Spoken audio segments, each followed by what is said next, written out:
Thank you, Amanda.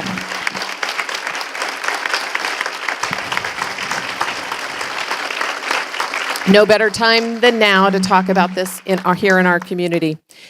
So now we would like to get into the meat of the session today. I'd like to invite our 3 congressional candidates to join me up here on stage. That would be Marty Walters, Jessica Holcomb, and Audrey Denny. So while they're getting, excellent. Okay, so pick a spot. Now, I need some help to pull these steps away. Who can help do that? We're going to pull these steps away because we're videotaping and we want to make sure that we get a good shot. So thank you, Carol. Over that way, I suppose. We may need to move you guys in the front row a little bit. Look at them pick that up. That's awesome. Okay, I am going to sit down here as long as there's no feedback. Oh, yes. Sorry, Marty. That's okay. That's your mic.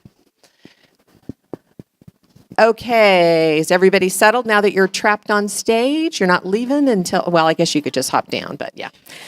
All right. I want to start with just a little bit about the structure of today. So the questions that we are going to be asking, there was a team of 4 people on the Indivisible Women's Leadership Council, which, by the way, the Leadership Council now is about, I think we have about 12 or 13 women. We meet monthly to plan events, talk about structure, all that kind of good stuff. But 4 of the women I announced earlier, Justine, Carol, Atara, and myself, have been collecting questions via our Facebook page and via email. For the last several weeks. And what we have done is we have taken all of those questions that we received, we have read them all, we've collated them, we've organized them into kind of 3 main sections that I'll describe in just a minute. Each candidate will be asked a question, and then they're generally going to have about 2 minutes. When we start at the beginning, we're going to use a timer to just see how we are doing on time, and hopefully we won't need that as we go forward, but they're going to have a couple of minutes to respond. As I explained to the candidates before we got started, that our political speak meter is probably, or radar is probably pretty good in this group, and what we really are interested in is a conversation. So we're less interested in political talking points that we can find out about maybe on their website, and more interested in really getting to know these candidates, what their point of view is, what their background is, why it is that they want to be here. We'll spend a bit of time on policy as well, but we're gonna approach things in a way that might be a little different from other candidate forums. So hope you're all ready for some fun. It's going to be fun. It really is going to be fun. Okay, so the first, Marty sweating. All right. No, the mic. Your mics are on your chair. You guys have them, right? Testing. Oh, good point, Justine. Hello, I'm okay. It works. Yay! Okay, and push the button on the bottom. Testing. Oh, Hello. Yay! We are all loud women. Okay, so how we're going to start is with this. I would like for each of you, and just by the way, so people are aware, as we've been creating the content for this, sometimes we're trying to just rotate who's first on a list and all that kind of good stuff. So we're really trying to approach this from a very neutral point of view. So just know that that's our intention going in. What I would like to start with, and maybe we'll start Marty and go down that way, is for you to tell us your name, which will be the easy part, and tell us the one thing people may either not know about you or the thing that they maybe misunderstand about you that you want us to know.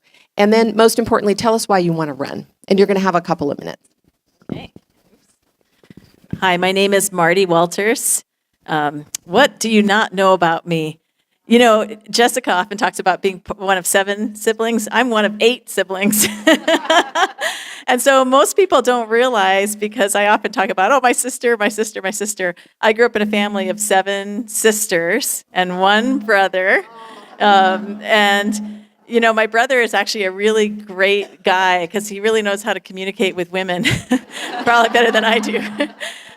So I would say that, in terms of things that I might want you to know about me is, I come from a family of really people who care a lot about women and women's issues, but I work in a field that's very, very male dominated. So I've had to really bring those things together and learn how to deal with both being a woman from a very kind of matriarchal family, but also navigating through a very male world. And how do you do that in a way that you can still have fun and enjoy every day that you're out there? So what was the last thing I wanted to talk about? Why you're running. And why I'm running. So, I live in Quincy in Plumas County. And one of the big reason I'm running is because I wanted to have a voice from one of the rural communities in this race. I think it's extremely important that we start to think about rural issues as they fit into this congressional district because we are so large and so rural. So that was my number one. And number two was that when the race was going on last year and there were so many really negative things being said about women candidates in general and just sort of the dynamics of women in the race last year, not last year, it was 2 years ago now. Oh my goodness. That really motivated me to think about the role of women in rural politics and really thinking about encouraging and supporting women in rural politics. And that was the main reason I'm running. Thanks, Marty. Yay. Jessica. Great. Okay, now it's working. Hi, I'm Jessica Holcomb. I'm running for Congress in our beautiful District 1. And we started campaigning earlier, back in May of last year. But one thing that I've found on the campaign trail as I've been meeting with people up and down the district is that they often think that I'm a city slicker. And, being a business attorney, that maybe I came from privilege. But yeah, as Marty said, I'm the oldest of 7 kids, and growing up, we were poor. At one point, actually, we were even living out of our van. If you've seen one of those old Cheech and Chong movies, Up in Smoke, you'll get the idea. And a lot of times we were without health care. I remember when, this was before I started kindergarten, we found a campground that was willing to let us stay there as long as my father agreed to do the garbage collection there. And I remember going to the fridge and opening it up and seeing half a stick of butter. And I went to the fridge every day trying to make that half a stick of butter turn into some other type of food that I could eat. And that's why I am running for Congress. I am so angry. I'm angry at Doug LaMalfa. Instead of giving us a hand up, like the financial aid I got to be able to go to college, to be able to go to law school, he is trying to rip out that rug from under us. And that fire in me will not die. When people ask me, why the hell are you running for Congress in a red district? If you wanted to become a congresswoman, why don't you move back to the Bay Area and run there where you'll be a shoo-in? Because I know what people in our district are going through. I know the 25% of the people that live under less than $25,000 a year and how they have to make decisions between whether or not they're going to be able to pay their heating bill or whether or not they can buy food for their kids. And I am sick of seeing the corruption that we have in Washington. LaMalfa is bought and he is bossed by his largest donors, and that has to end. We are going to stop it, and this is going to be the year that we are going to send Doug LaMalfa back to his rice farm. Thank you so much. Thanks, Jessica.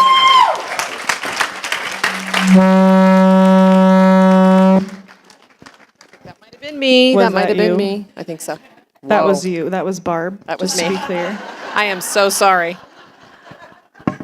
Hi, I am Audrey Denny, and I am honored to be in this room with these two incredible women and the incredible women I see in the audience. I came to your January meeting, and the energy and the sisterhood and the building each other up, the sense of that was so present, and I can feel it here today. So thank you, and I'm honored to be on the stage with these two incredible women who are stepping out into a really scary thing and stepping out in service to you. So it's pretty incredible to be here, and especially following Amanda. I am still just sitting in awe of Amanda and her words earlier today. So thank you for all of that. The thing you don't know about me, you might have heard. It's one of my tidbits. I'm the daughter of an Episcopal priest. My mom, my stepdad, and both my older sisters are Episcopal priests. It's awkward. And that leads right into the thing that might be misunderstood, is because when we talk about Christianity nowadays in the light of politics, we think of something that's pretty divisive and pretty hateful, and often preaches a bigoted, racist, misogynistic rhetoric. And I am not that kind of Christian. I want you to leave with that. I am proud to be part of a progressive faith tradition that has fought for racial justice and social justice, that has fought for environmental justice and economic justice for a long time. And that's why I'm running for Congress. I want to create just, inclusive communities in our North State that can help us create just and inclusive communities in our society as a whole. My initial fire, my tipping point came with the tax bill. And I saw the undemocratic way that was passed, and I saw the ramifications that would have on my friends and my community, and I said, enough is enough, and we're going to hold them accountable this year. And so I come to this day to share with you a vision of a North State that is just and inclusive, and what that means for me. Thanks, Audrey. I'm going to try to do this. Can you hear me? Can you hear me? Can you hear me? Okay. All right. I'm going to try to do this without having a lot of feedback here. Can you hear me now? Can you hear me now? Okay. I'm going to come to the center of the stage. How's this? Okay, wait. That's the problem. The next question that I would like to ask you, and this is a 1-minute question, would you describe yourself as a progressive, and do you believe that it is helpful or a challenge for your campaign? We'll start with you, Jessica.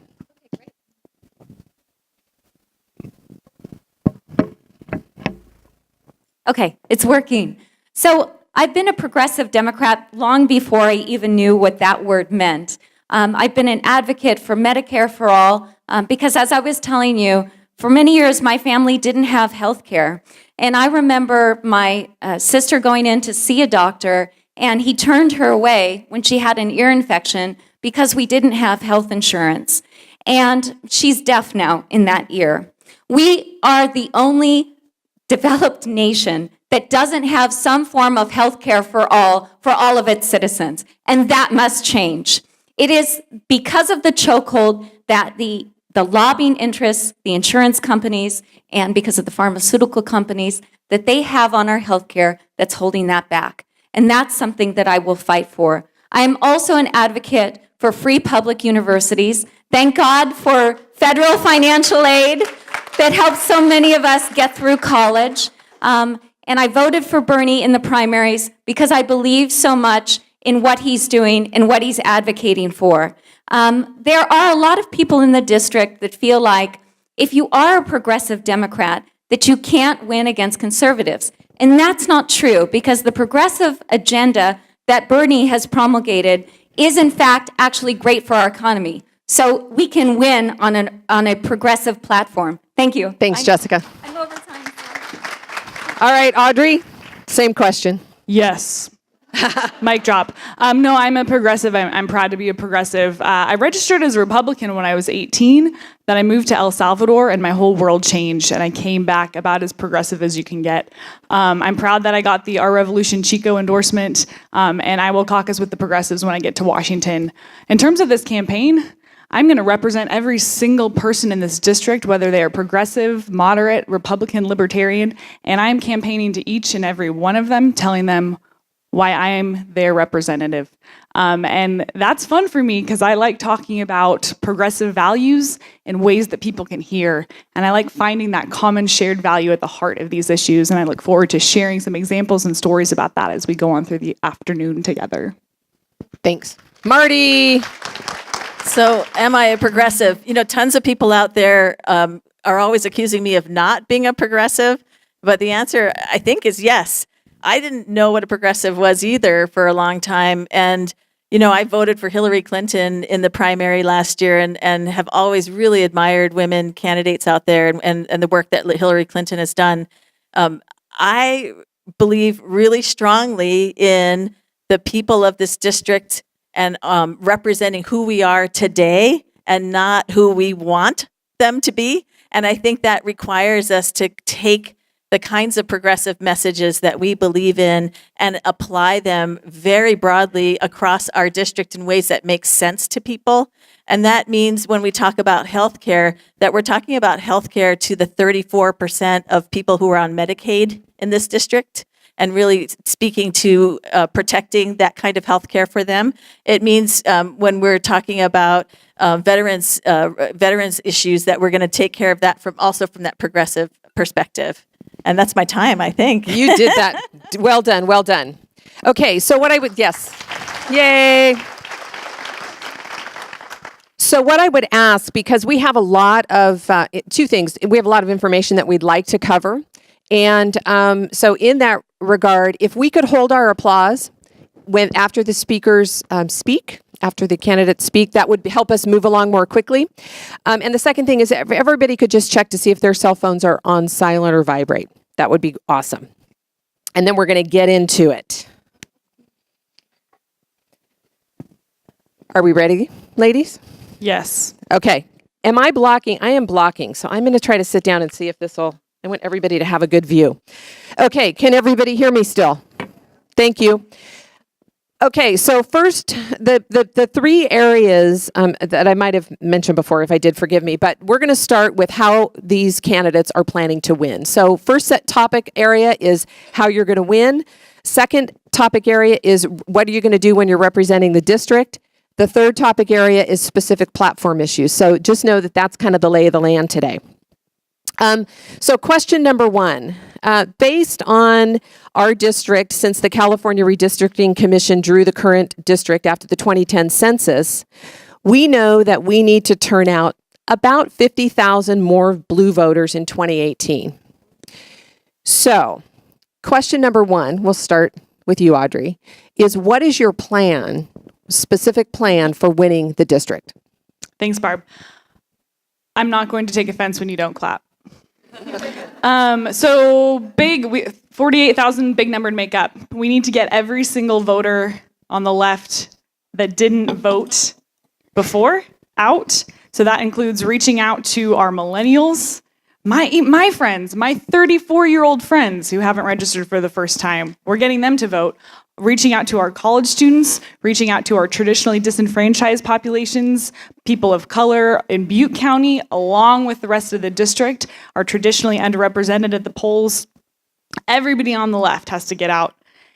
In our 24% of NPP voters in the middle, we've seen nationwide that about 70% of them are leaning left. That's good news for us. We need to make sure that we're messaging to get those voters to the poll as well and inspiring them. And then we can capitalize on that 10 to 20% of Republican voters who aren't in the pocket of Representative LaMalfa. I currently have in 7 of our 11 counties Republicans who are out there stumping for me on my behalf. I can build a broad and diverse coalition from my millennials in the back to my friends that I know from being a Republican when I was 18.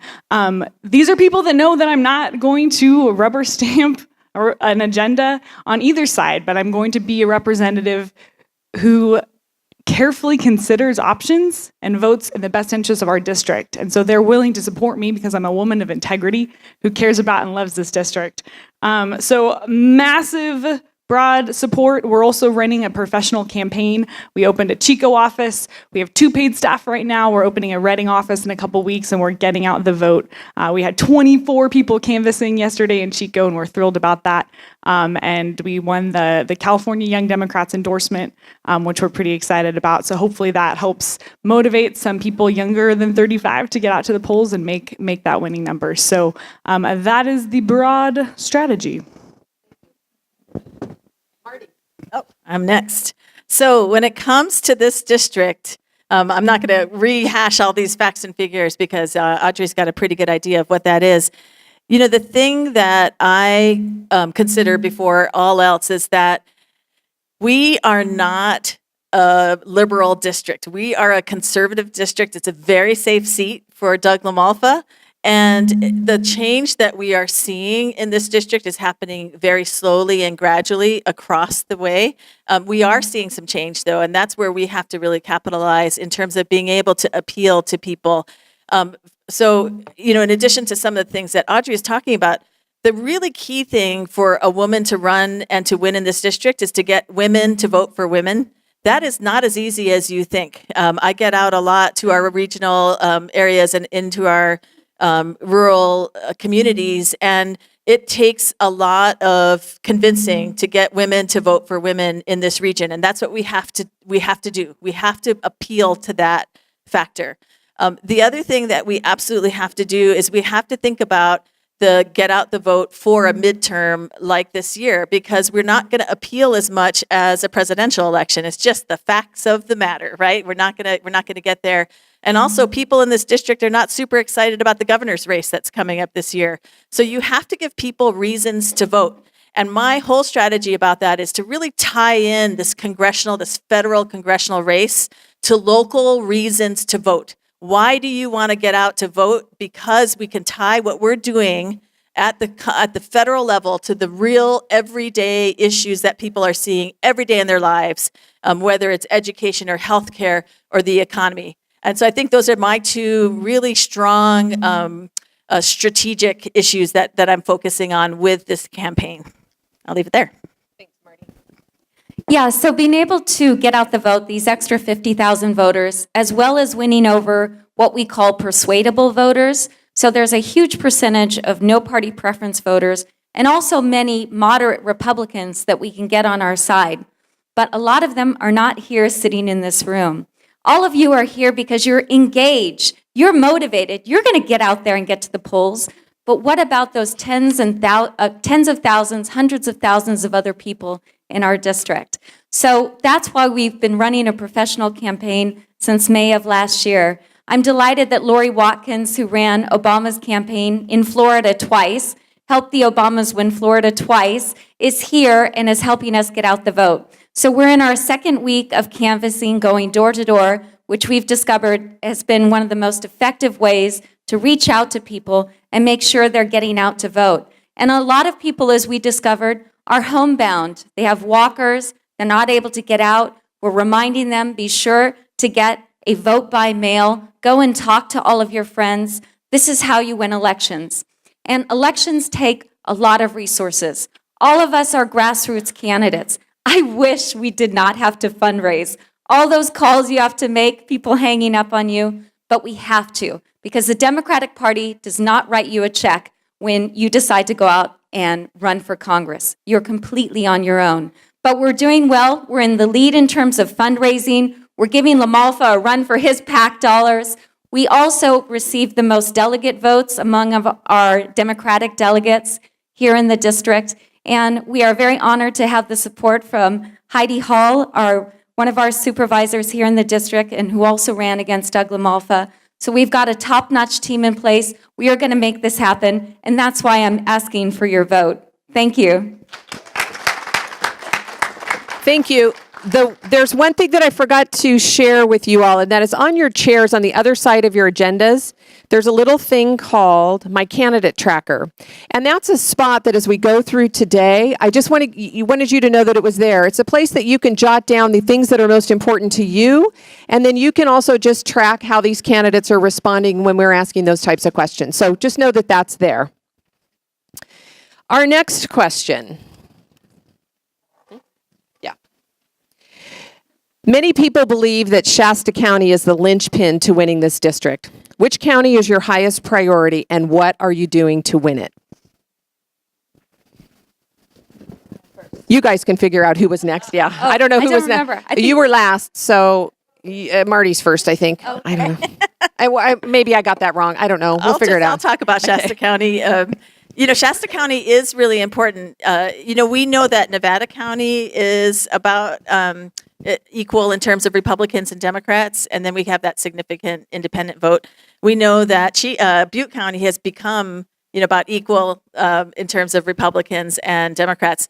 So I actually think that these two counties here are very important. Shasta County is important because it's the third, also very large county that we have in our group of 11 counties, and it is very much more Republican than Democrat. It's significantly more Republican than Democrat. Shasta is also a county where you have really a significant rural population there. So we have about 100,000 people in the city of Reading, and the rest of the population's outside. It's important, but it's not the linchpin. In the end, in this particular district, there is no single point of failure and there's no single point of success. You have to focus on everything, and that means all the towns, all the urban areas, and all the rural areas in this district. One of the things that I have really had hammer home to me over and over again, as the person that has to drive 2 hours to go anywhere, and it's 2 hours with no cell phone signal. When we live in these rural communities, we spend a lot of time in urban areas. So, I spend a lot of time in Reading, and I spend a lot of time in Chico, and that's where I get my health care. You can't have a baby anywhere in Northeast California. You got to go to Reading to have that baby. That is something that we spend a lot of time in the urban areas, and we have to know those well because that's the way we live our lives as rural citizens. But the urban folks don't often come up to the rural areas at all. So many people are sort of like, yeah, I heard of Quincy, and I've been there maybe a few times to drive through. They don't spend time in our rural communities. And that's why I think that getting that rural vote really requires a candidate to understand and to be able to speak to rural citizens in the way that they understand.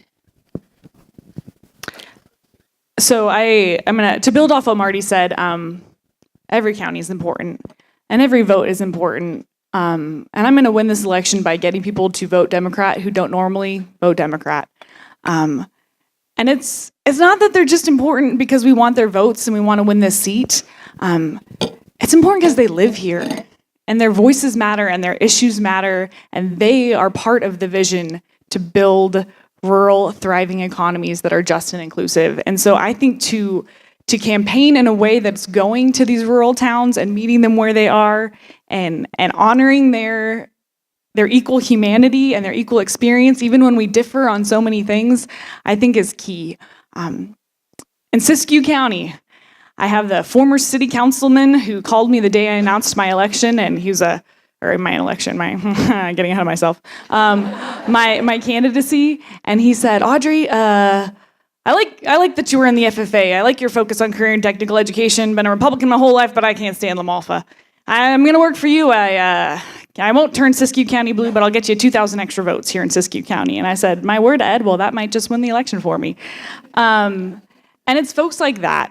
And it's folks like the young gentleman in the Alpha Gamma Rho fraternity at Chico State who are putting up Audrey Denny signs. And those young men, when I was their faculty advisor for 1 year when I was teaching at Chico State, my hallmark moment was getting them to take down a Confederate flag in their home. And now they're voting Democrat. And so for me, this election will be won by people who don't normally vote blue, voting blue, because of the candidate that you'll put forward.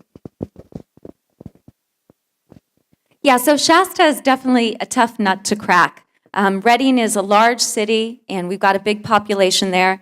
And the way that this district is won is not just by winning each county, but winning in total. So we do have to pay attention to where high populations are.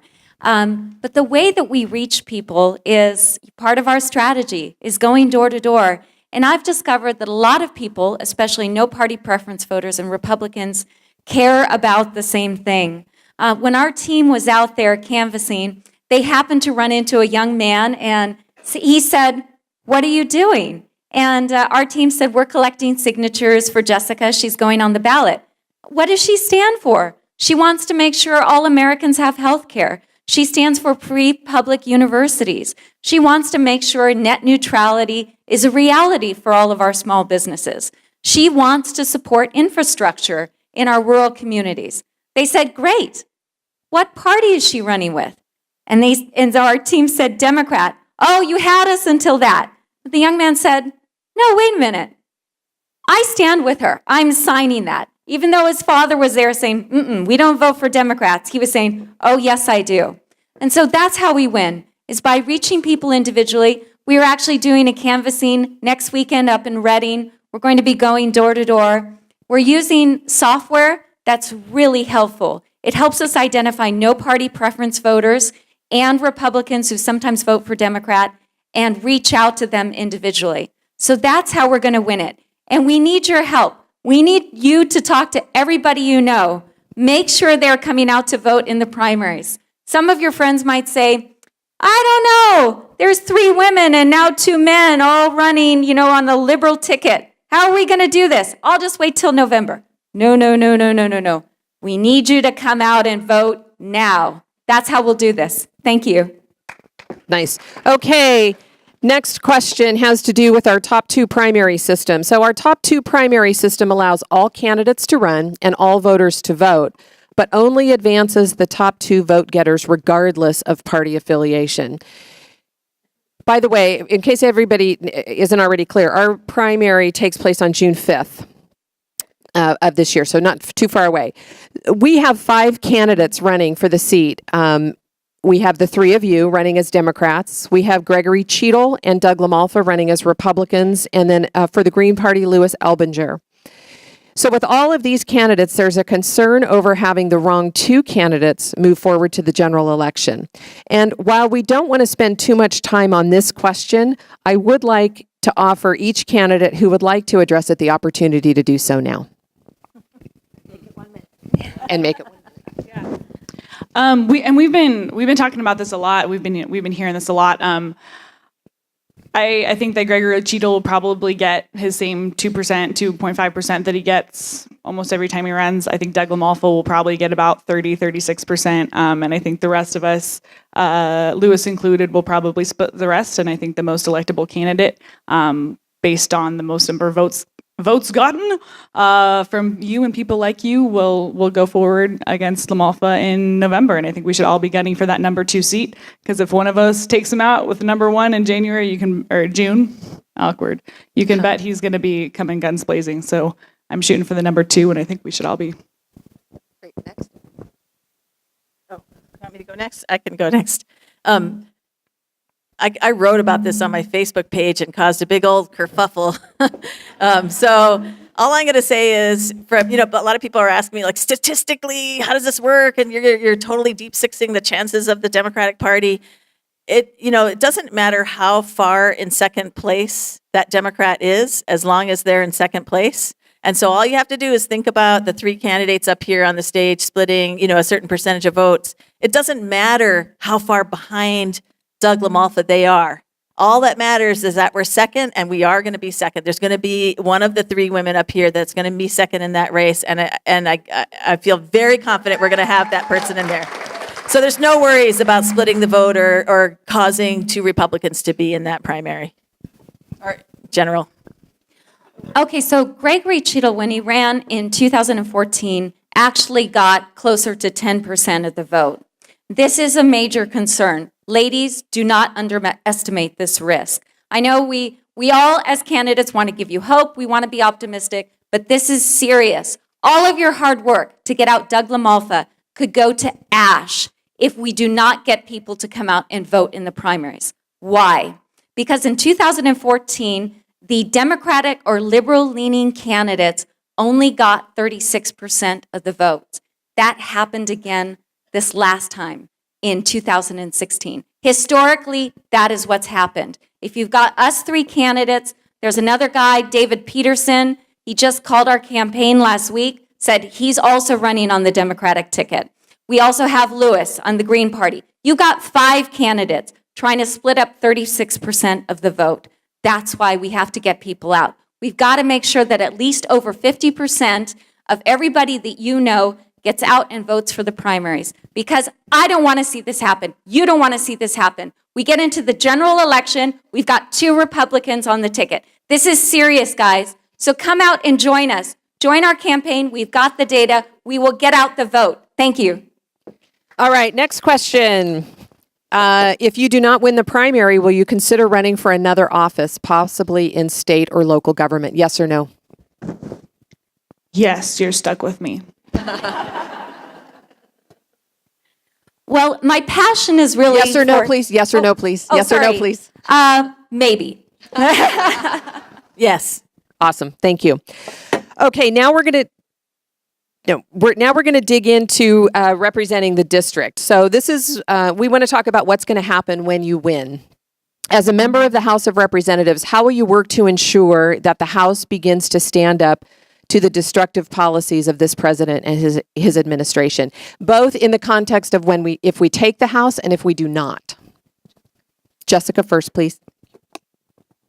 So I certainly hope that we will take this House in 2018. The power of Congress is immense because Congress holds the purse strings on a lot of the programs that we depend on.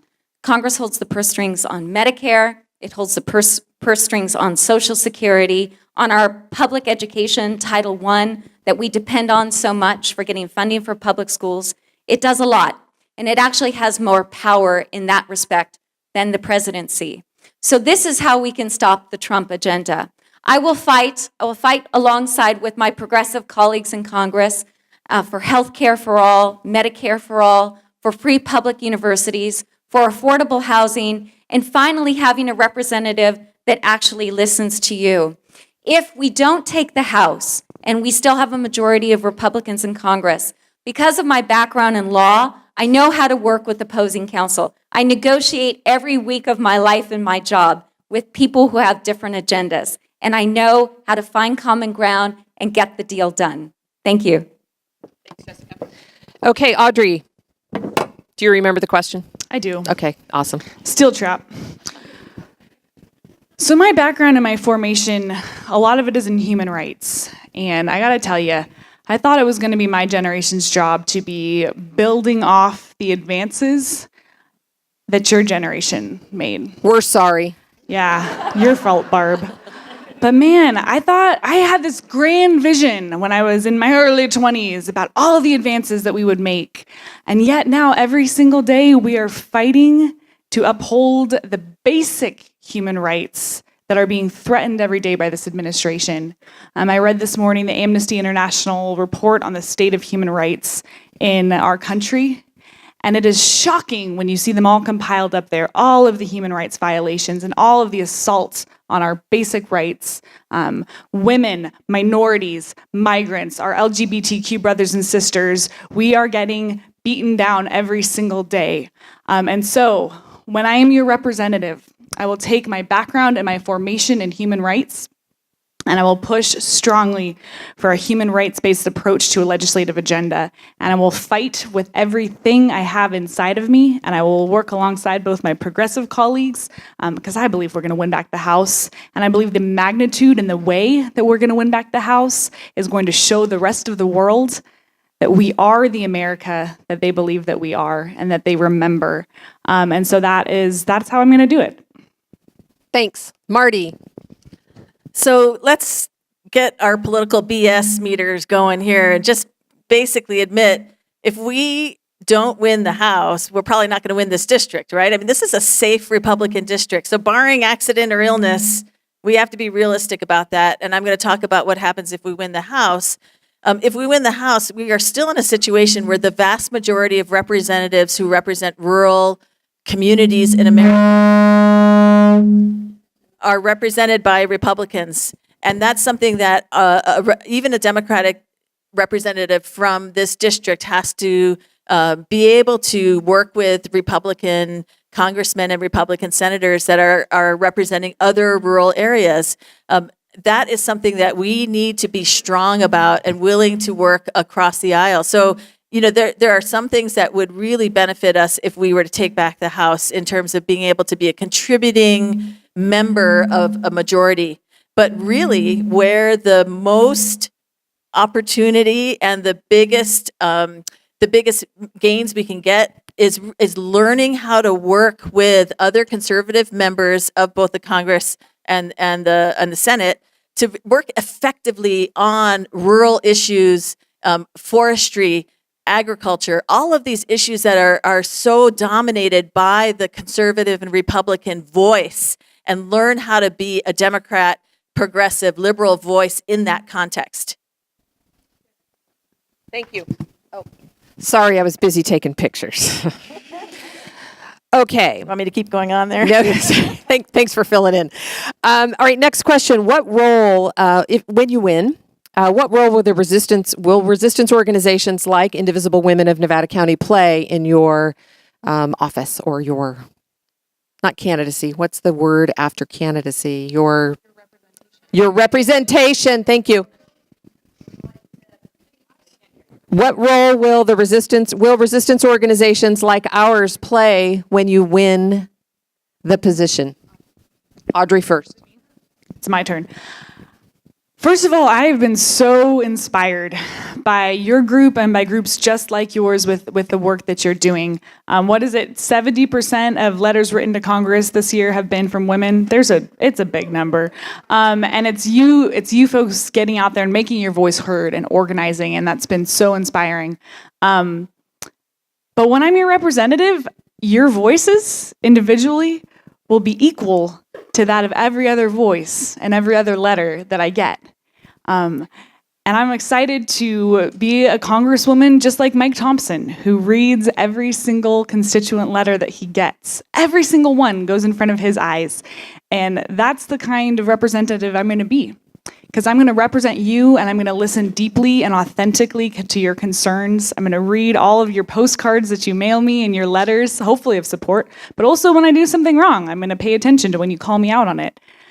And I'm also going to listen to the concerns of the folks that live in different parts of our district, that look differently and act differently and sound differently than us. Because all of us are inherently equal in rights and dignity, and I will be representing every single person here. And then I hope you invite me to your April 21st event where there's drinking and dancing. I'll come speak at that. Yay. All right. Let's go next, Marty. What the heck am I answering? Basically, this is just a gratuitous tell us how much you love resistance organizations questions. Oh, that's right. The role of Indivisible. Thank you so much. Thank you. I really needed a little bit of a hint there. So the thing I often say is the way that we campaign is a very good indication of the way that we will govern and the way we will represent people in office. And so I think that's something you should really look at. And it's a great way to think about your candidates, right? Think about how your candidates get out there and meet with various groups. How much emphasis do we place on communication back to you, either at a group level or individually? Think about how well we are responding to tough questions and being willing to take on tough conversations. Because ultimately, the way that we handle that as candidates is really indicative of how we're going to work in Washington for you. And it's something that I work on every day. I'm not perfect. I really try every day to get better and better and learn how to do that in a more effective way that is better at connecting with both individuals and groups. And the Indivisible groups are a huge part of my experience in that, because since last June, I think, when Chris Hawkins and Lee put together that very first candidate forum, and I got up there awkwardly and tried to talk a little bit about myself and what I thought about politics. The Indivisible groups have been a key part of helping me to develop as a candidate and helping me to get better at communicating and being able to effectively reach out to people. So that's my gratuitous statement there. Well done. All right, Jessica. So the reason I'm running, as I've told you about my background, is not because I'm the least bit interested in the prestige of being a congresswoman. In fact, I'm really happy with the quiet life that Vincent and I lead with our bees in North Auburn and our 2 dogs. This is tough work, but I'm here to serve you. And it's your voices, it's your stories. It's you coming to an office that will always be open to you, a phone line that will always be open to you, telling me about what's going on, telling me about your concerns, because I work for you. We've got a congressman in office who locks his doors on his constituents, even when they're coming to bring him cupcakes, whom you've called hundreds of times, thousands of times, and he's not listening to you. But I am, and I'm here to serve you. So I'm at your service. Thank you. Thanks, Jessica. Okay, next question. District 1 is a large and diverse district that encompasses all or part of 11 counties across the North State, as you all well know. Based on the campaigning you've done since you joined the race, I'd like for you to explain your understanding of the region and the highest priority needs that you have identified from that canvassing. Marty. You're looking at me first. My understanding of this district, I've lived in Quincy since 2004, but my family's been there since the 90s, and I've had a chance to get to know the region from a lot of different perspectives. Both from raising kids, being that 4-H goat leader. That's my little ag plug there. Having to really work with the teachers and the schools, and actually being somebody who came to Quincy under a lot of pressure, and having to get help from the government programs to insure my kids and to pay for school lunches and just to help us get back on our feet again. And, I really wonder, a lot of us that come out to these events as activists and who are active in the Democratic Party are those college graduates. We're pretty comfortable. And I've been that person for a long time because I've rebuilt my life in a way that has allowed me to be pretty comfortable and have a great job. But I wasn't that way all the time. And I've never forgotten that uncomfortable, very difficult feeling of being in a system where you're asking for help, but you're getting this extremely patronizing response from a system that's sort of built on a patronizing model, at the same time that you're getting all of these signals that you must be independent, you must pull yourself up by your bootstraps, you should not take this for granted. And it's an extremely difficult position to be in as somebody who's already under stress because you're trying to, deal with kids. And for me, I was going through a breakup with a partner, and trying to rebuild a life in which somebody is suddenly not there. Those kinds of experiences are the things that I feel I bring to understanding this district and to understanding our people. Great, thanks. Now we're going to go to Jessica, and then we'll go to Audrey. Yeah, so we've got a very diverse district with 11 counties, and on the west, you've got what are considered the urban, quote-unquote, areas of our district, where you've got Chico State and you've got Redding, and then you have a large swath of the district which is highly rural, which you'll drive through, and you may not see a house for miles. And one thing that I've noticed, being a fourth-generation Northern Californian, and also having spent part of my childhood in the old District 1, when it was Sonoma County and Mendocino County, is that there's a huge disparity in prosperity between urban and rural areas of America. You can drive 2.5 hours from our district down to San Francisco, where the average household income is roughly $100,000, whereas we have over 50% of our district living on less than $50,000 a year. This is one of the linchpins to why so many people in our district feel disenfranchised. They feel angry. You've probably talked to friends and neighbors who say, I don't want to vote because I don't want a part of what our government is doing wrong. And that's just it. We've got to have policies in place that create that bridge of prosperity to our region. The way we're going to do that is to bring federal funding back to this region. We need it for our forest management. We need it for infrastructure so that we can lay cable for broadband access. That's the only way that we're going to get tech companies and keep our talent in this district, is to make sure we have reliable broadband. And we need it to make sure that we can open up rural clinics so that people don't have to worry about where they're going to take their kids to the hospital if they come and live in our beautiful district.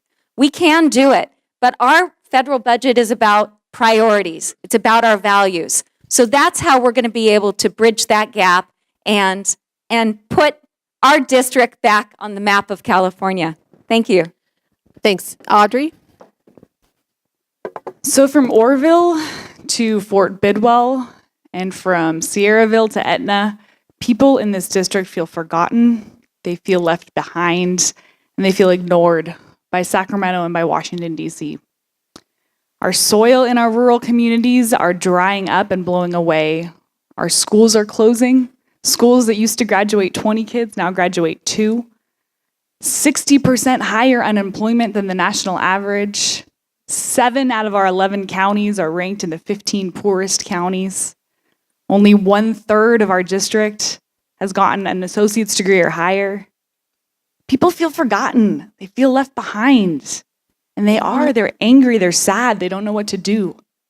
And we need to regenerate. We need to revitalize our rural economies. And with a vision of how to tie regenerative agriculture to sustainable forestry, to job creation, to career and technical education, there is a way forward where our government can help these communities and our representative can help these communities see what they can be and claim that very base level of human rights, that very base level of an adequate standard of living. And that's what I've seen, that's what I hear. And it's amazing. It's amazing when you go to Susanville and you talk to people and you just listen and you listen deeply about their issues, how much better they feel when they walk out the door than when they walked in the door. And I can't wait to be the kind of representative that goes to them and listens to them and then helps them vision the future that we can build together. So, Thank you.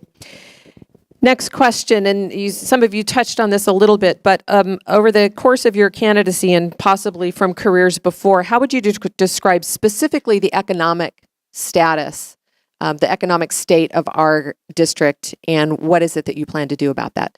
And this time we're going to start with Jessica, go to Audrey, and then Marty. Yeah, so we started to talk about the economic state of our district compared to some of the urban areas. And one of the key ways that you bridge that prosperity gap is by bringing federal funding into areas that need it the most. You know, Trump ran on a platform of, I am there for you and I will bring back this prosperity to rural regions. He didn't care about that. He hasn't put in any type of policies in place to make that happen.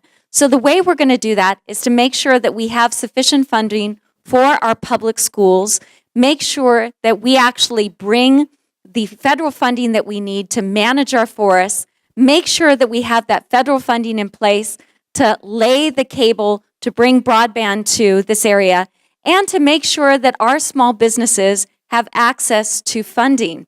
As part of Trump's budget proposal, he did just the opposite of what he promised everybody. He's actually cutting the budget for the Small Business Association. That's where a lot of small businesses go to try to get loans. Why are we having a brain drain in this district? Because we don't have the opportunities, we don't have the financing for small businesses to get going and to be able to have startups and hire those young people. We've got to bring grants back to this region and give that to small business owners so that they can get their businesses going. I'm in favor of women-backed business grants, that if you're ready to start a small business, you don't have to come up with lots of collateral in order to be able to get that loan. You can get a grant if you win the competition, you can get a loan, and you can make your business dream a reality, because that's how we're going to keep the talent in our district. And that's ultimately going to be our bridge to prosperity. Thank you. So we're poor, we're underemployed, and we're undereducated. Here's how we're going to fix that.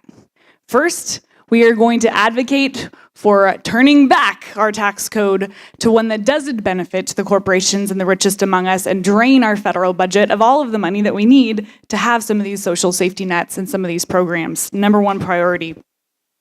The next are more specific. Career and technical education, our farm policy, and our infrastructure. We need trained folks to do the technical jobs that we need in this district. Not every kid wants to go to college. Those who do should get to go to college, but those who don't should get dignified jobs in their local communities that we need. Susanville doesn't have the trained heavy equipment operators that they need to do their sustainable forestry management. So we need to make sure that we are supporting our pre-apprenticeship programs, that we're supporting our post-secondary and our secondary career and technical education programs to make sure that we are building a workforce with our young people and our not young people that are unemployed, that they can have these technical jobs in our area. CTE, number one. Farm policy. send me to Washington, put me on the ag committee. I haven't told you about my ag roots yet. Maybe you read it on the internet. But I grew up on a farm. I taught agriculture at the university, and I would love to be one of the brains that gets to reinvent and reimagine our farm policy. Because when we can create a farm policy that supports regenerative agriculture practices and sustainable forestry management, we can, no clapping. Barb said no clapping. We can talk about it later. We have the tremendous opportunity to create jobs in both of those sectors that are doing important work in mitigating climate change. And the last one is in really investing in our infrastructure with our federal funds, but also with public-private partnerships to make sure that we get our rural areas connected with broadband, with cell service, and make sure that we are repairing our aging dams and our highways to make sure that we have the good jobs that we need in this community and we can attract new industries as well. So that's my 3-part plan. Nice. Marty. Okay. So instead of getting into the weeds, I'm actually going to keep this really high level.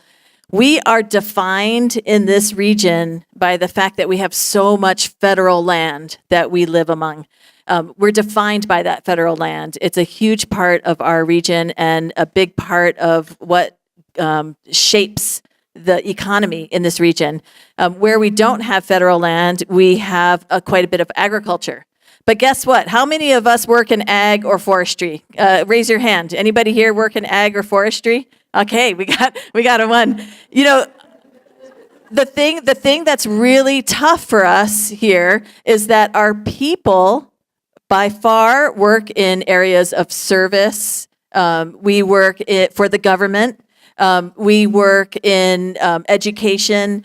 We do not work in the fields that shape our very economy. And that's something that when it comes to the role of the federal government in this region, that your congressman can actually have a big impact on. And that means we have to do something about forestry and doing sustainable forestry in our national forests and breaking a lot of this logjam that's been happening with forest policy so that we can actually do some both commercial logging, but also sustainable forestry that manages fire and fuels. And that's a huge, massive program that must be done by the federal government and led by the federal government. But it also creates jobs that will allow people to raise families and have good paying jobs. And that's a huge factor for us as well. And I'll leave it at that. Thank you. Okay, now we're going to break it up a little bit with our lightning round. So Justine is going to hand out. Yes, I do watch Ellen, the Ellen show. So we have yes, no. We have yes, no signs. Make sure, okay, this is your one chance to get it right. So make sure that the one you see on your side is the opposite of the one you want to show. Just want to be clear. Just kidding. Okay, we're going to give this a try, see if this works. So I'm going to ask a question, and you're going to show your yes or no sign. And they're fragile signs. I taped them just before, so let's be careful that they don't fall apart. Okay, here we go. When elected, will you support a ban on semi-automatic weapons? Okay, yes. Will you support the ban on bump stocks? Yes. Will you support sensible background checks for gun ownership? Will you commit to never taking any money from the NRA? Yes.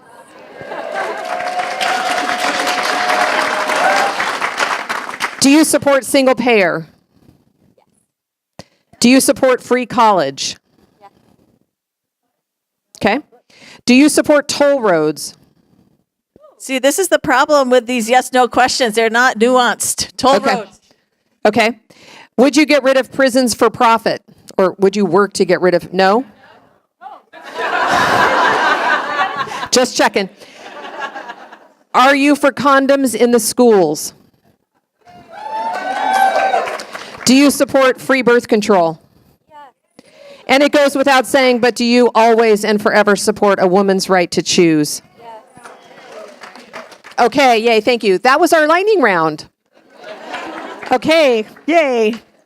All right, now we are going to cover some topics around women's rights. Now, these questions, of course, as we said, we collated from online and via email, and also with some input from our women's rights team. So here we go. Because of the Me Too campaign, we finally have seen some consequences for sexual assault and inappropriate sexual conduct in the political and entertainment arenas. What specifically will you do to ensure that these issues are addressed from a legislative perspective? And I don't remember where we are, so you guys choose who goes first.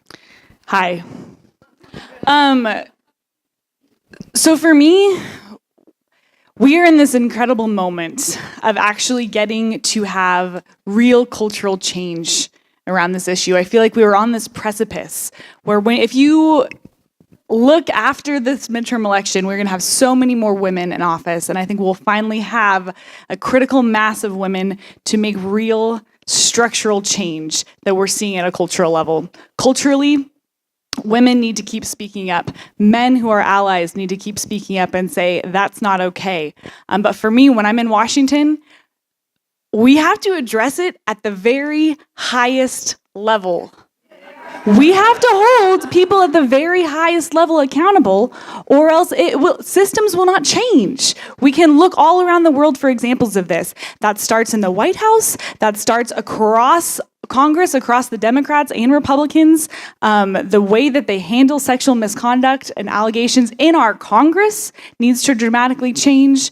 And we need to make sure that we are getting people in places like the Department of Education that are supporting folks at college campuses and supporting their rights to expel their sexual predators, and the people making sure that we're listening to women and their stories of sexual violence on college campuses, but in the workplace. But as your Congresswoman, I would start at the very top. Thanks. Now you, Jessica. Stop clapping. So I greatly support the work of Congresswoman Jackie Spears and what she's doing to hold congressmen accountable for the sexual harassment that's been going on in the Hill. So what happens from a legal standpoint, and as a lawyer, I know this is how it works. If you file a sexual harassment case and you settle with the other side, a lot of times they will require that you enter into a confidentiality agreement. So when these congressmen would harass their staff, those staff members had to sign these confidentiality agreements, and then they couldn't talk about it later. The public wouldn't know. We, as voters, have a right to know what's happening up there in Washington.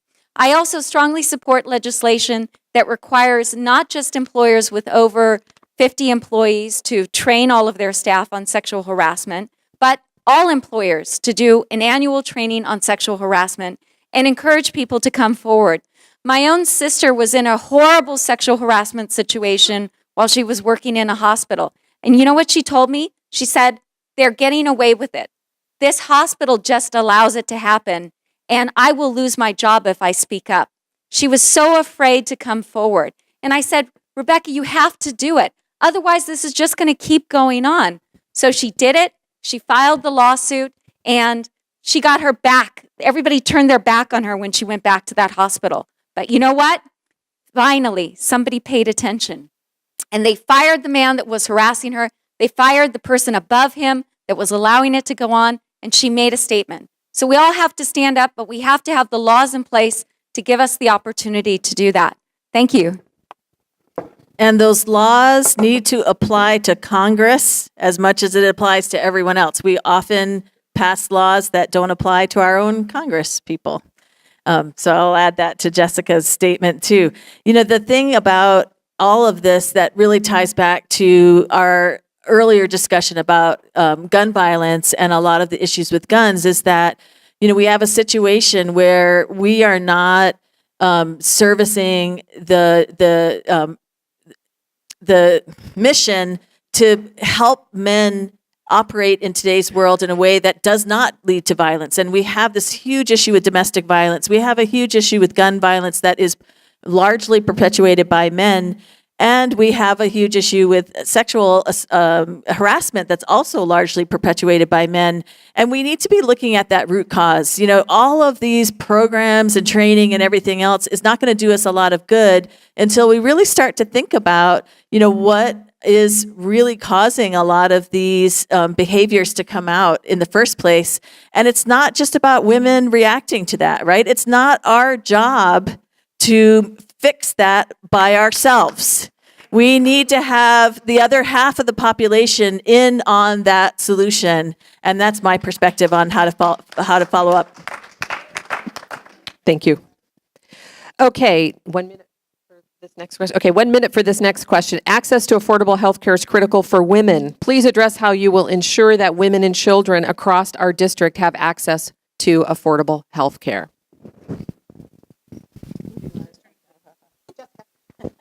Yeah, so this is something I'm particularly passionate about. So over 50% of the babies that are born in the United States are born with the help of Medicaid. And we have to make sure that every one of our citizens has access to some form of universal health care. Like I was saying earlier, the only reason that we're the only developed country that doesn't have health care for all of its citizens is because of the chokehold that the insurance and the pharmaceutical industries have had on our health care. And we are not going to permit legislation that allows employers to be able to deny its employees access to affordable birth control through their health care programs because of religious beliefs. This is just absolutely ridiculous. And it's absurd for LaMalfa to get up there and say how much he loves babies when he voted to cut funding for Planned Parenthood, when he has not done a single thing to help women get better access to maternity care in rural areas, when he has even voted to cut the SNAP, the food stamp program. How are we supposed to even eat? So I'm absolutely a staunch advocate for Medicare for all. Thanks, Barb. Thanks, Jessica. Audrey. Cool. Until we can get HR 676 passed through the House, I'm going to work on some things that are district specific. In this rural district where we live in, we have 2 Planned Parenthood clinics. People are having to drive to Nevada to get their health care. So making sure that we're investing in some innovative and looking at some innovative pilot programs, whether that be telehealth options, mobile clinics like they have for the VA in some senses, making sure that we're fully funding Planned Parenthood. And recruiting high-quality doctors is another thing that I'd really like to see us investigate in. I know even in Nevada County, where we are a relatively populous area, I know it's still hard to find high-quality doctors to meet some of our specialists' needs. So those are some specific things I would work on. Great. Marty. I recently took a campaign trip along Route 299 from Reading to Cedarville. And one of the things I really focused on in that trip, this is a trip that was not organized by Democrats or Indivisibles. I was not invited to speak at friendly audiences. It was 100% regular voters, no party people, no Indivisibles. It was just people out there. I was standing outside of Safeway, talking to people. And that, the subject of healthcare comes up a whole lot in that context.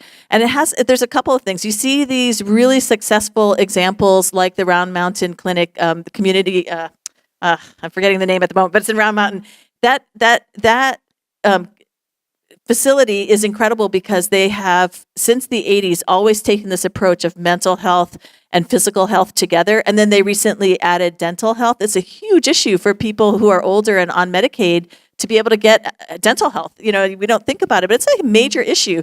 So those facilities are being really successful, and they're being funded by the federal government. And there's a ton of paperwork and overhead and all this other stuff that they have to do, but it's successful. But on the other hand, you have these district hospitals that are being funded through a special district tax or through services and fees for service.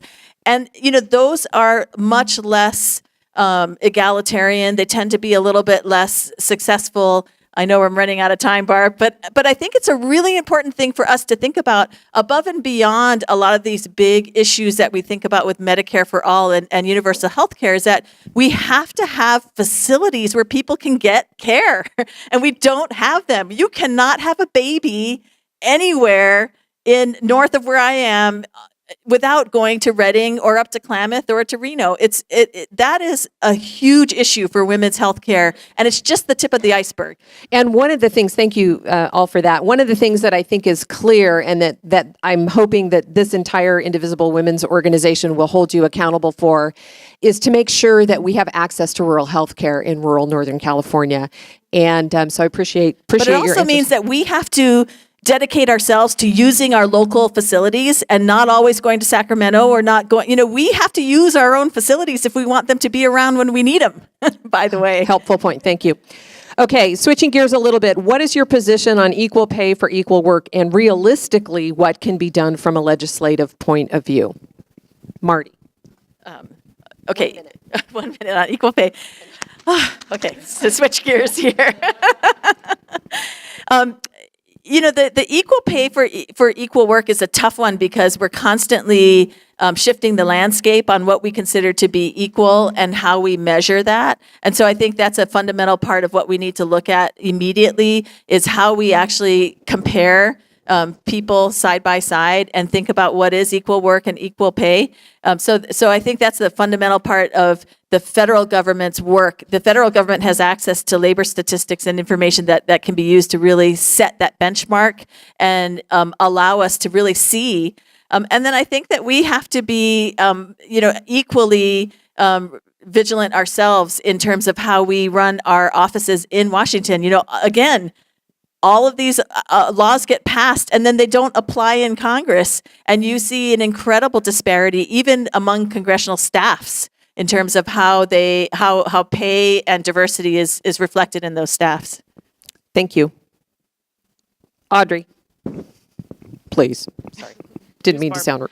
Yeah, so this is part of our president's attack on our human rights and our rights as women. He overturned and got rid of one of the programs this year that allowed us to track and see if we were getting paid less than our male counterparts. So reinstating programs like that.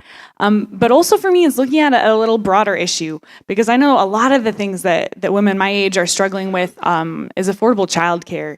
It doesn't even make sense for some of my best friends to work because it costs them more than they'd make to pay for childcare. So that would be another priority of mine besides ensuring equal pay, is making sure that we have the economic option to work should we want to after we start having babies. Thanks, Jessica. Yeah, so with the equal pay for equal work, what we've often seen is there's a lot of discussion about it, very little done. And so what we need to do is actually require employers to disclose how much they are paying both their male employees for a particular position and their women employees. This is really critical because then we have the data to know whether or not that company is in compliance. A lot of employers also discourage their employees from talking about their salaries with each other. And that also prevents a lot of women from knowing whether or not they're making less compared to their male counterparts. So that is something that's got to change. And we've got to make sure that we have policies in place that actually help women who want to go back to work, providing incentives to employers to provide daycare at their locations. Also providing a way for women to continue to get their education while they're working with employer incentives that help them pay for post-college education. Thank you. Okay, next topic. We are going to talk a little bit about racial justice. So we hear from people of color how unwelcoming our community can be. We assume that this issue is shared across the district. Part of being a member of Congress is setting the tone around important issues. What is your plan to ensure that you are listening to people of color? And how are you working to create a welcoming environment, viable job opportunities here in Nevada County, District 1, and as a representative in Washington? Who goes next? You pick. Audrey. This is an issue that couldn't be closer to my heart. I've had the opportunity to live and work overseas in El Salvador for over a year, and in West Africa and in East Africa. And at the very, very core of who I am is the belief that all of us are inherently equal in rights and dignity. And I had an amazing morning yesterday at the International Women's Day celebration in Chico. I gave a really intimate talk because no one showed up with 15 young women of color, all college students, all activists, about what mattered to them. And I could feel the energy shifting, because here I am, a white woman walking in the room like I'm on stage and you're all sitting there. But we had a really authentic conversation about their issues and how they felt seen or not seen in our community. And for me, it starts with my campaign. And it starts with making a systematic effort to reach into traditionally disenfranchised communities and say, hey, I don't know your experience. I haven't lived your experience. I recognize my privilege, but I want to know about your experience. And I want to help you figure out how to use your voice in this system for change. And so that starts with the women of color activists that I've gotten to know over the past 9 weeks, which has been my favorite part of running for office so far. But it also starts with going and visiting people in South Orville, in East Gridley, and on all of our Native American lands, and hearing from our Indigenous people and hearing about what their life is like, because I don't know that. I haven't lived that experience. But bringing them into the discussion, recognizing my privilege and helping them design and execute the campaign strategy is what I've been doing so far, and I hope to bring that with me to Washington. Thanks. Jessica. So I think for all of us here, there was probably a moment after Trump got elected when we just said, that's it, I have had enough. So that moment came for me when I was sitting in the car. I remember it, driving into Sacramento, and I heard that Trump had just imposed the ban on the predominantly Muslim, 7 Muslim countries from coming into the U.S. And then we went with 2 of our dreamers in our district, Doris and Tomas, whom you may have had a chance to get to know. And we went to Doug LaMalfa's office to talk with him about the DREAM Act, and he just didn't care. It's as if Trump and LaMalfa want to turn our country back, not just to a pre-Obama era, but back to a pre-civil rights era. And we are not going to watch this country go backwards. We will not stand for the racism that we're seeing. We are not going to stand for the attacks on women. It makes my blood boil, and I know it makes your blood boil, and I know that's why you're all here today. And so when we're out there talking with voters, we knocked on a couple of doors where the families yesterday were of Middle Eastern descent. One of the other families was of African American descent, is that we hear you. What makes us great as a nation is our diversity, is the richness of our culture. And we are not going to allow the racism that once existed in the Civil War era, the Roy Moores of the country, to take over and take us backwards. Thank you. And Marty. So I think a lot of times what happens with us, and I think about this a lot because I grew up in Hawaii where I was not a majority ethnic person. I was in the minority going to public schools in Hawaii. But I think that we tend to get a little bit lazy, and that laziness keeps people from being able to access and to join and to integrate with a very, very white community like we have. And more than anything else, we have to be willing to put the work in and not go and ask people, just explain to me what you want, but to do the hard work of understanding what people really need and want when they're in that minority position within such a vastly white region that we have here. We appreciate that when we're women in a world of men. It doesn't happen very often, I have to say, but when it does happen, it really pops out to me when somebody does make that little extra effort. So I think more than anything, whether you are sitting here and you're running for Congress, or whether you're running a business, or whether you're running a restaurant, or whether you're running an Indivisible group, it's really key to not be lazy and not to just sit back and wait for people to come to you and then to ask them what they want, but to do the hard work of understanding a little bit more. Read the history, get a little understanding, and instead of expecting them to explain everything, be willing to meet halfway in that way. And I'll let that stand. Barb, you're up. Thanks. Thank you. Okay, so now we're going to jump into the environment, and this is going to be one question for each candidate. So I'm going to do A, B, C. Question A for Marty: how do you plan, by the way of legislation or other methods, to address climate change impacts in increased wildfire, create the conditions for flooding and mudslides? Also, tackle the impact of climate change in our region, adaptation and mitigation. Oh boy, so this is all, would I have 1 minute? Drop the mic. That was a mic drop moment. I was just going to mic say, drop. it's very clear I did not write this question, but. Okay, how much time do you want me to take on that? 2 minutes. 2 minutes, okay. So, this gets at actually my particular passion in my career. I've spent 30 years as an environmental scientist and feel really, really strongly about climate impact because I've been working on that for 30 years from the waste management perspective. And I spent 30 years cleaning up super duper horrible chemical hazardous waste spills, and it was terrible. I mean, we started out in 1980 with just terrible conditions. And we worked on it over a long period of time, and it took a ton of federal money. But we've made tremendous progress. If you think about the quality of the environment now, we've made that tremendous progress. I am really excited about taking that same kind of approach to what's happening in the Western lands with forestry and putting in a program that very aggressively reduces fuel and excess biomass in our forests, and meets that with innovation and industry. And California is in fact in the progress of trying to really spark that innovation industry side of things to use these products in some way. And it's not just about biomass, but it's about using these products in other ways, whether it's to replace plastics or to use to make other kinds of wood, to make our Sierra wood more competitive in the market today. So that's one of the things I do is I serve on the governor's task force relating to that. How do you get that industry back into this region? But ultimately, it's all tied up. The question says it all, right?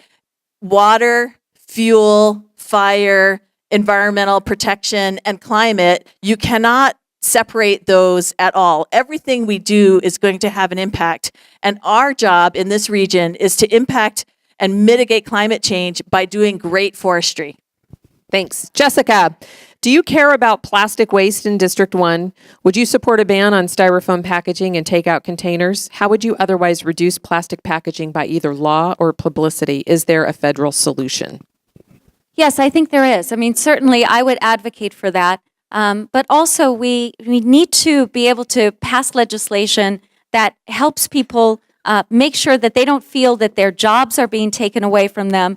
That was one of the main arguments that was made by Governor Jerry Brown's opponent when we had the plastic bag ban, because he said, hey, you're going to be taking away these jobs from people. Said, no, we want to make sure that we're focusing on jobs that actually create something productive, not something that could be harmful to the environment. So being able to provide incentives to those companies that make plastic bags, not so much for ones that we get at the checkout, but we all still use plastic bags. I mean, if we use it to collect garbage, when we go dog walking, but provide them with incentives so that they have the means to create biodegradable and environmentally friendly products. Thank you.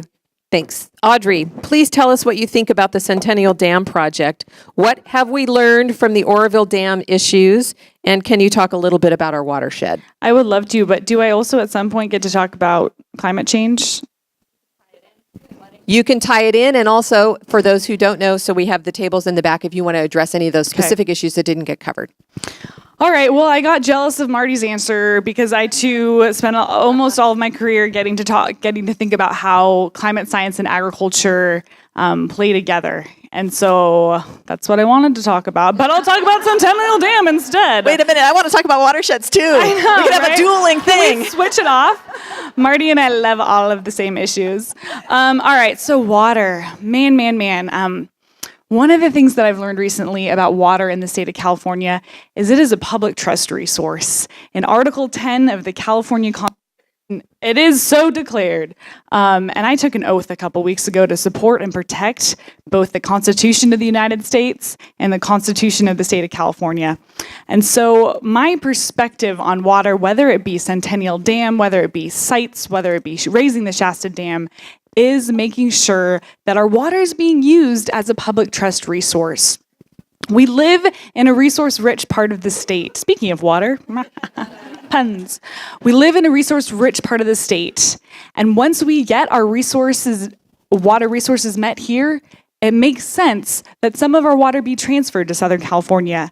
However, it does not make sense that private irrigation districts and private entities be making buku bucks, that's a technical term, off of our water without that money being reinvested in our infrastructure, in our conservation, in our land management, and in our communities because it is a public trust resource. So, I didn't clap for that. So there are a lot of concerns with the Centennial Dam. The chief among them for me being that it got a score of a 0.0 from the California Water Commission's public benefit ratio. But other than that, there is going to be 140 indigenous sites that will be covered up, 6 miles of perfectly boatable river, and messing with the watershed and the floodplain that's there. And so for me, water issues has to start with conservation before infrastructure, repairing old infrastructure before building new infrastructure, and making water policy that makes sense by taking care of our land, our forests, our ag land, our public land. I want to talk about the environment all day. I'm getting my teacher mode. That is how we can recharge our groundwater by making sure we're using land management strategies that understand how effective rainfall works. And come talk to me about the environment and ag at my table later. All right, thank you. So we have one question before we do closing statements, and that is regarding cannabis. Cannabis is a big part of our local conversation, and although we're moving forward at the state level, the federal government's failure to remove cannabis from the Controlled Substance Schedule I negatively impacts businesses in the cannabis industry. Access to federally insured banks is limited, and the ability for businesses to deduct normal business expenses is reduced drastically. What is your position on how we should address this at the federal level? Just 1 minute each, if you would. It's a really simple answer. We remove it from Schedule 1 of the controlled substances, and it takes care of all the other issues. And can I just say I'm really pissed off at the state of California because they are not doing enough to protect existing and smaller farmers, and it's going to open up the world to a real world of hurt in 5 years when these large operators are going to come in the absence of any kind of real plan. That's a state issue, sorry. So Jeff Sessions has created a lot of chaos in a lot of states now where cannabis is legal, where you can go and buy it from a shop for recreational use. The owners of these businesses and the users are concerned that they may still get busted by the feds. And this is not making our communities safer. It's simply creating chaos. And it also impedes these business owners, cannabis growers, from being able to go to a federal bank and get a loan and being able to operate their businesses out in the light in a way that any other business could do. It also is creating environmental problems for us because when we are able to regulate an industry like cannabis, like growers, then we're able to ensure that they're in compliance with all of the environmental requirements that we expect them to adhere to. So I am very much in favor of legalizing marijuana at the federal level. My husband, who's originally from Holland, it's been legal there for I don't know how long. They have a wonderful society, very low crime. It simply makes sense, and we can get the tax revenue from it for all of these other programs that we need to pay for. Thank you. Regulate it, tax it. The city of Orville is bankrupt almost. They're $72 million in debt, and I was at their meeting last week, and they're like, if we just could have the tax revenue.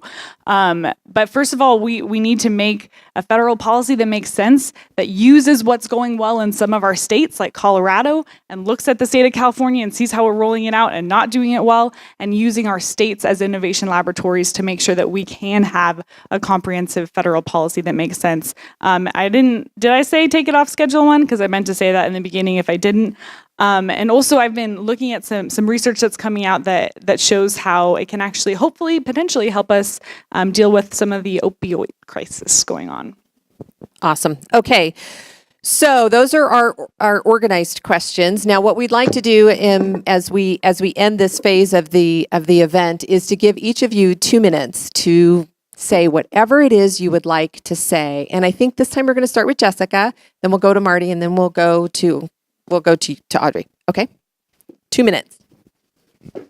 So this is the moment that we've all been waiting for. The blue wave that hit the East Coast, that touched Alabama, is coming to Northern California. And this can be the year that we defeat La Malfa. But how are we going to do this?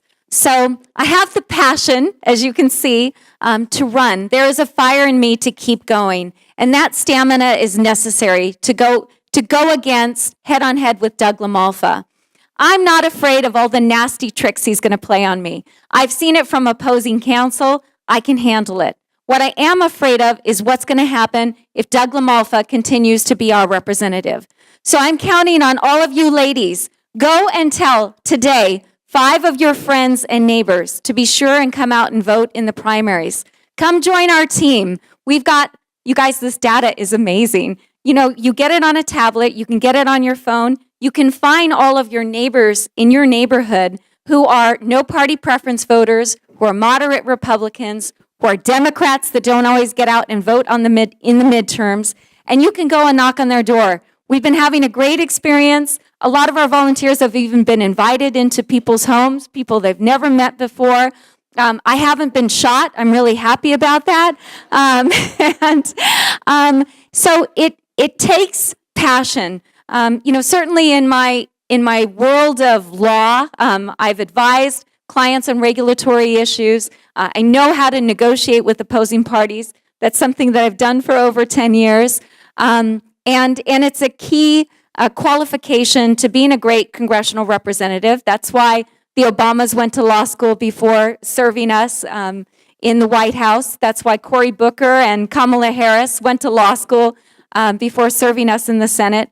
So I've got the skills to do that for you. But it also takes an amazing strategy. We have to work not just harder, but we have to work smarter in this district if we are going to defeat La Malfa. So that's why I'm asking for your vote. I'm asking for you to come and sign up as a volunteer in our campaign. Come join the over 3,000 supporters that we have nationwide already. So we can do this. We can get this district back if we work smart and if we work hard. Thank you so much. Thanks, Jessica. Go, Marty, go. Woo, I'm going to stand up for this one, you guys. Get a little stretch going on. Hey, let me ask you guys something. Do you guys think that we're all the same and anyone will do? And raise your hand if you think that after the last hour of questions. Oh, we got one. That's a really common thing that comes up all the time. 3 ladies, they're fine. As long as Doug La Malfa's out, we don't care. We'll just whatever. That is not the way to think about this. Choose a candidate that reflects your values and choose a candidate that you think can win and go with it and support that candidate. Go out, get off the fence is what I'm telling you today. Because the 3 women that stand up here, we like each other, we respect each other, but we are not the same. We're very different from each other. So if after that hour you don't know why we're different, come find out why we're different. I just wanted to say one thing about a thing that makes me a little different from some of the other candidates, which is I'm running on this very local focus where the money I'm raising is from within District 1. I remember at one point saying, it's so hard to raise money within District 1. We adjusted so that we are spending the money that we're able to raise from our neighbors and from our constituents here in District 1. That's not an easy thing to do, but we're doing it. And, these guys reference their professional campaigns. I have an all-volunteer staff, but we are professional, I will assure you. In fact, we are the campaign that has been 100% compliant with all of your campaign finance laws that I really think are super important. And we've been compliant from day one because we spent the time really understanding how to run a campaign and what it takes and what that means and the commitment that we're making to campaign finance and having transparency and integrity in politics. I really feel strongly about that, and I think every candidate that runs should be able to pass that test. I ask you for your vote, and I ask you for your support. At 4:00, I'll be at Madeline Helling Library, and if you want to know more and challenge me on some of that stuff, come along there. Thanks, Marty. Audrey?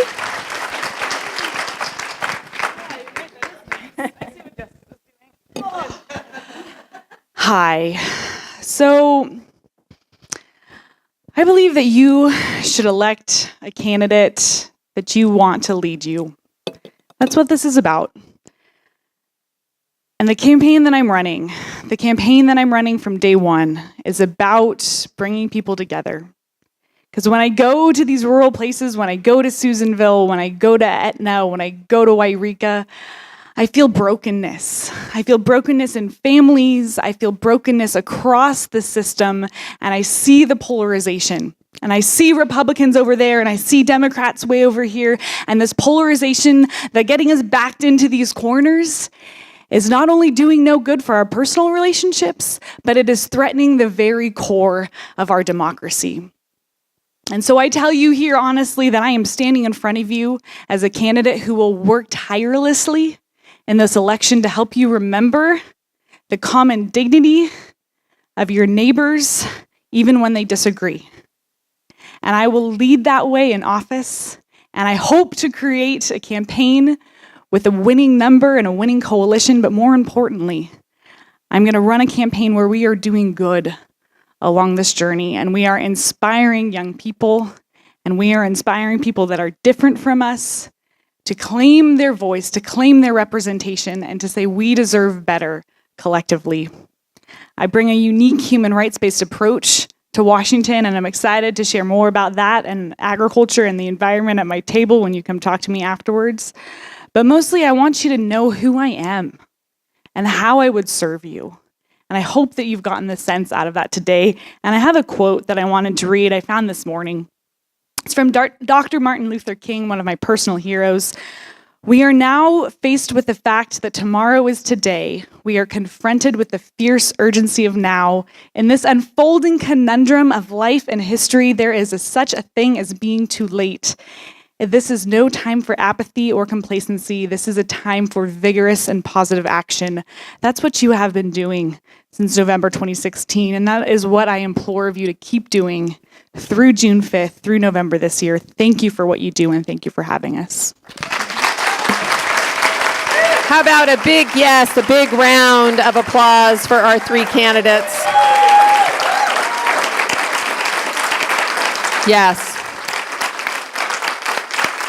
So from Indivisible Women of Nevada County, we say thank you. Thank you for stepping into, one of the things that we talk about here, we've got just about 5 more minutes of the program, but one of the things we talk about here is we talk about women stepping into their power at whatever level they feel comfortable. And, kind of at the pinnacle of that is stepping up and running for office. So we applaud all of you women. The fact that we have 3 amazing women who are going up against that one terrible guy is really, really, really says something.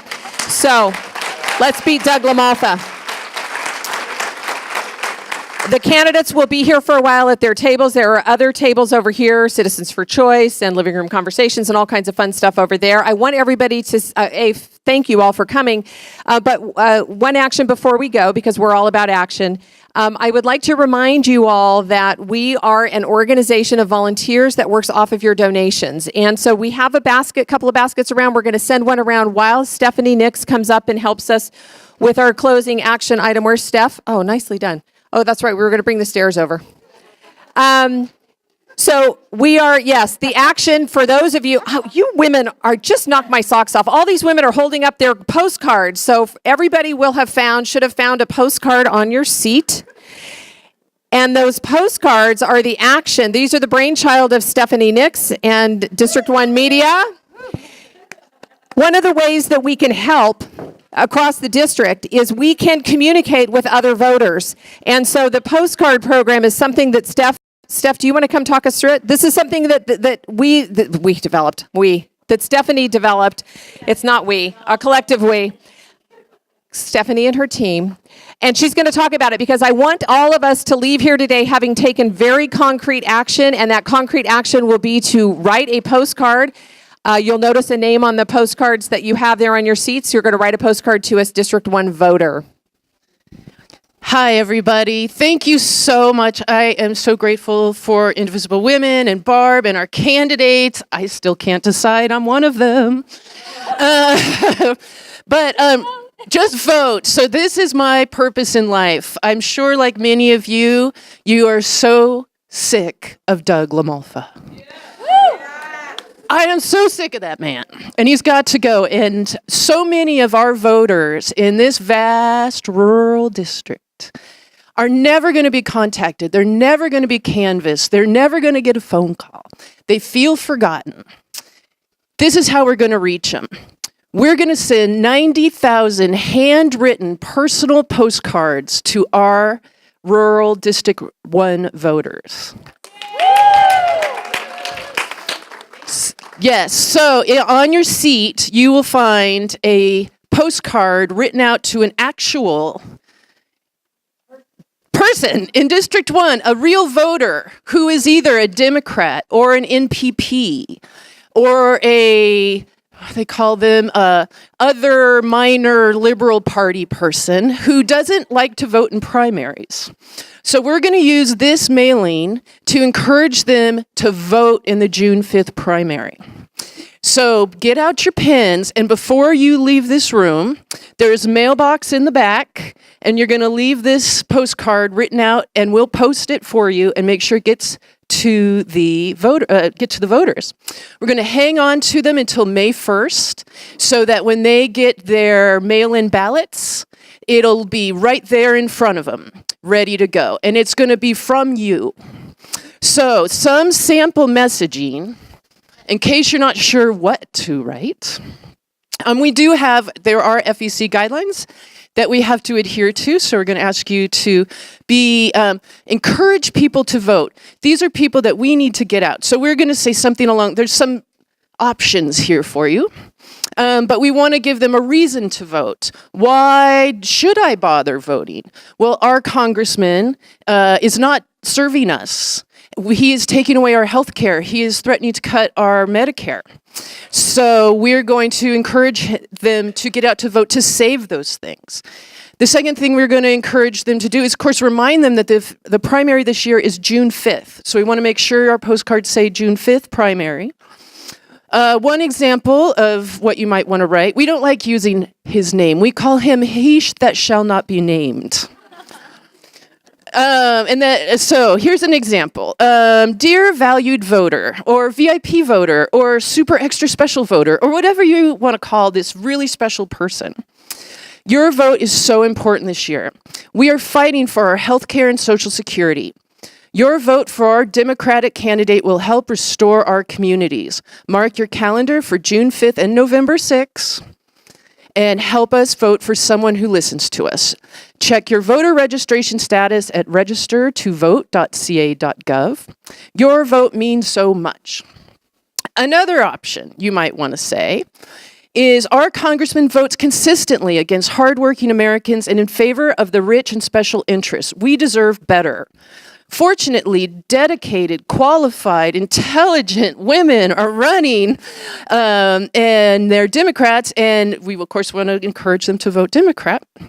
And they support, are running who support our values and are ready to work for us.